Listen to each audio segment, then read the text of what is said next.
И полегано сигурно дојдовме до најбитниот ден во годината, а тоа е, драги мои, денот на посилната половина, тоест денот на жената, 8 март. Сам добро, технички го поминавме, ама рачуна епизодава како да е за 8 март направи. И нормално денот нема да е ден ако не кажеме дека жените заслужуваат многу повеќе од само еден празник во годината. Заслужуваат планини и долини, морина и реки, заслужуваат се на светот, пошто технички и свето се врти околу. И тоа е факт. И колку само војни си имат отпочнато во историјата за жени, за да дојдеме до момент во 2026 година да читаме за насилства и за тепање жени, за такви глупости. Наместо да читаме за љубов. Ама добро, љубовта не е мафијашка, зато така. За љубов треба уствари да имаш храброст. За тие другите мафијашки работи треба да немаш ништо по памет. Аз пошто немам ништо по паметно, сега ќе ви удраме на шпица, па после ќе ви прочитаме на 8 мартовска честитка. Тоест првата песна напишана од овој овде пред, да не речам, точно 30 години. Можи? Ајде ба те пуштај.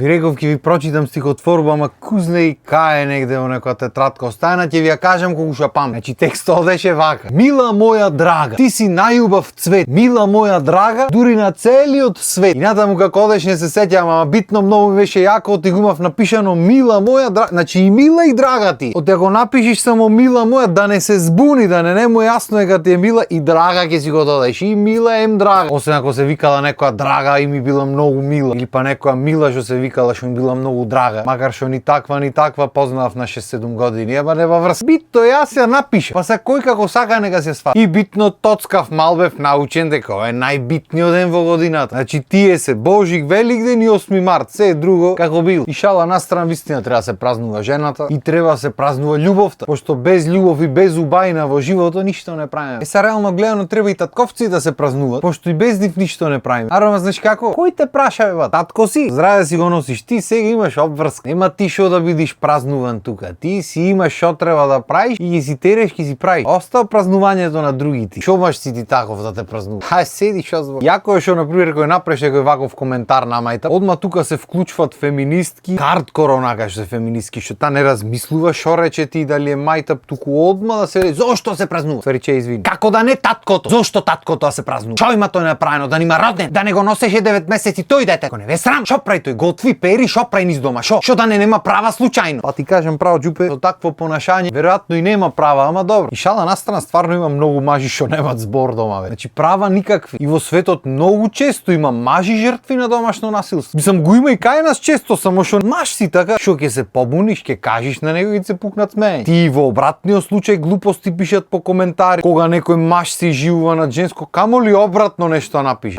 Со здраве си го носиш батуле, готово. Е сега душе во свето има и Father's Day, мегдено на татковци, кај што се празнуваат луѓето што уствари биле тука за своите деца, што биле татковци кои што треба. Арно, пред некое време ги рангираја тие празниците демек по важност според анкети од не знам колку стотици илјади луѓе, кој празник е најважен, кој како, и знаеш на кое место е татковскиот празник? На 30-овата. Измислени празници некои никакви, тие се на повисока позиција од празнувањето на татковците. Толку сме битни во општеството. Само како ти чини, Арно, ако не, кој те праша? На крајот на денот никој од нас не го прави ова за да биде празнуван, нити па ни било гајле за некој празник. Ама како и да е, убаво е да се обележи еден убав ден за жените и се подразбира дека не треба само еден ден да биде да се празнува жената, не мора тоа го велите на секој во рете. Убаво е да има еден ден што ќе биде посвет специјално за жена. Факт е дека жените имат многу по трауматично искуство кое се работи за деца, раѓање, гледање, носење деца и така натаму. Факт е дека кај нас мажите е 5 минути сладко цел живот татко. И ако си прав маж, ти ќе го превземиш товарот на жена. Се што е тешко неа во тој период, ти треба си тука помош. И во последно време морам да признам дека многу често гледам како мажите се вклучват и уствари градат соживот со жените кои си ги одбрали. Се тука за нив, помагат колку што можат. И многу ми е мило што го гледам тоа што се кршат тие генерацијски проклетства што останале од некогаш и што сите заедно пробват да го направат нештото да функционира како што треба. А не само излези на работа, оттаму излези на кафе, па чеј друга другарите ме викаат кафана, ова, она, и та нека седи дома и детето да му обврска, и куќата да му обврска, и јадење да ти направи, да ти спреми, уште кога ќе му дојдеш ти ноќта дома и ти да му си обврска. Еде малце бе другари. То значи да си татко, да му остеш се дома на жената. Демек ти ош на работа и тебе многу ти е тешко во живот. Јој со детето цел ден бе. Ој кревај го враце кој плачи, мафтај го низ куќа, расфаќај, чисти, готви, прави. Некој жената на работа. Сменете се малце да видиме дали е лесно. Јас не викам и да си татко не е лесно. Ако си посветен татко, дури жената се грижи за детето, ти се грижиш и за жената и за детето, и за сметките, и за куќата, и за се што треба. Ама то си бара посебна жртва. Пошто не можеш ти да бидиш посветен и на другарите, и на кафаните, и на детето, и на жената, и на све. Ема кога бе брат? Мораш да си направиш приоритети. Многу ме бендисва што новите генерации го прават правилниот приоритет. Јас разбирам се е во ред, и кафаните, и дружбите, и се треба, ама не може и то да треба повеќе од да си со дете. И зато пошто жените го јадат поголемиот товар, убаво е да ги празнуваме поќе. Кога ќе почнат мажите го носат поголемиот товар комплет, ето аж гарант ќе направиме некој празник за вие што сакате да бидете исто така прославувани, ќе ви даваме цвеки. Не е проблем. Исто ме бендисва што за 8 март символот е цвеќе. Значи му поклонуваш цвет на цветот во твојот живот. И се нормално ти ако сакаш да подариш и нешто друго, твоја работа си. Арнома не ме бендисва моментот што то подарувањето се искористува многу пати во погрешни насоки. Особено пример во училиштата. Се 30 деца од класо купуват по едно карамфилче за учителката, само Теофилијан му носи букет од 1000 денари со поклонче, со чуда. Демек тој сега тука шармира. Тој не оти нешто сака да постигни со тоа да добива поубави оценки или татко му нешто сака постигни или не, нема врска то. Не, тој од многу љубов од што цени учителката, тој нема појма ни цвеќето што е, ни зашто го дава, ни ништо. Од дома ги прати тие работи. Ама битно тој ќе дојди со еден тон поклони и останатите деца од класо како тиквари сеат со карамфилчињата. Го гледаш букето негов, си го гледаш цвеќето твое, си вели кој ќе учи за тестоите сега. Ексик, а не треба така да биде. Сам убаво е да си испочитуваш учителката, му даеш цвеќе, убаво е да се соберите, пример, ќе соберите нешто, ќе му купите заедно, ворете то. Ма сега земиш да го учиш детето да се лижи од мало, да се истакнува на погрешен начин. Едноставно не е убаво. И то го гледат сите други деца и му правиш проблем подома после на децата. И наредна година Теофилијан паќе купи букет од 1000 денари. Твари добро, тој од 1000 до година би дошол 1500 денари, пошто нели малце така се качват цените, ништо страшно. Арно, ама овај пат и другите деца ќе си имат малце поќе потруден. Што пак ќе речам, ако ти иди од душа е супер. Ако некое дете сака да направи нешто за учителката, да нацрта, да смисли, не знам што, супер, треба да направи, да нацрта, да го осмисли, да го спакува и сите работи. Ама то треба од детето да дојде, не од родители. Не треба детето да купува поклони, не треба се учат децата да купуват поклони и да се надпреваруваат меѓу себе кој поголем поклон и како. Децата треба бидат деца. Тоа што можат да го направат, да го направат. Или ако си имат некоја нивна заштеда или нешто, не знам како ви функционираат подома работите, да смислат нешто со нивната заштеда и да го направат, то да го остварат, за да биде реален поклон нивна, а не да се лечат фрустрациите на родителите со поклони кон учителки. Сам сега да не бидам грешно сватен, не дека сакам да ви го расипам бизнисот на учителките, дај Боже да ви дават најубави поклони нон-стоп, ма сам да речам грешна слика му правиме на децата, грешен начин е тој. Треба да се одбележи денот, да, треба да се поклони нешто, ама то треба биде символично. Мене примерот секогаш ми било поромантично некој да собери цвеќе, да скини цвеќе и да го смисли нештото и да го направи. Ама да го направи од душа, отколку некој да купи букет и да го донесе. Многу поубаво е кога е искрено отколку кога е купено. Купено може да биде од секој. Најголемите нелуѓе на светот можат да купат букети да донесат. Ништо не значи. Купеното цвеќе само значи дека некој потрошил пари. Што знам дека ви е многу битно на многу луѓе некој да потроши пари на вас, ама според тоа каков ви е животот кога сте сами дома и дали сте среќни, треба да сватите дали е тоа убаво или не. Ајде да не ви кажувам ја. И ворете некој да потроши пари на тебе, ама кога ќе се потруди некој, кога потроши време и кој ќе го осмисли нештото и кога ќе има смисла и приказна, многу е поубав. Поубав поклон е тој според мене, мислам мене ако ме најдат. Ама добро, вие си знаете. На крајот на денот кој ме праша? Заборавам дека му зборам на генерации што мислат дека се купува со пари, се што лета се јади, и дека колку поќе пари имаш, поќе среќа имаш. Само не ми е јасно како може да има луѓе што упорно ги бркат парите и упорно дома го се сами се најнесреќни на светот и мизерија и сите марифети и па упорно ги бркат парите и па се несреќни и па упорно и па мислат дека тоа е патот кон среќата и кон сите убајни дека се само пари. Тоа никогаш нема ми биде јасно, ама добро, секој со среќата. Затоа треба себе си да се опкружиш со луѓе што ги сакат вистинските вредности во живот, што ќе ти го ценат трудот, посветеност, ќе ти го ценат присуството, ќе знаат да го ценат тоа што го праиш за нив, не само тоа што ќе го купиш. Пошто ако нечие пријателство или нечија љубов има цена, тоа што треба да ти е јасно дека секој што може да си ја дозволи таа цена, може да ти го купи. Пошто се што има цена е на продажба. А тоа тебе не те прави пријател или љубовник или што и да е, туку те прави продавач. Што на крајот на денот не е ништо страшно, мислам. Мора да има и продавачи во животот. Откај ќе купуват луѓето, откај ќе купеа луѓето цвеќе ако немаше продавачи сега во недела. Така, седиш озбор. Мислам дека сега треба ве остам малце да ви маринира ова мислата што кажавме на крајот и да ја завршиме ова епизода, пошто празнично денес, така. Како и да е, уште еднаш среќен 8 март, на појакиот пол, да ни сте здрави, живи и најсрекни и дај Боже да ги имате сите убајни во живот. Толку од мене за денес. Поздрав и имајте убав ден.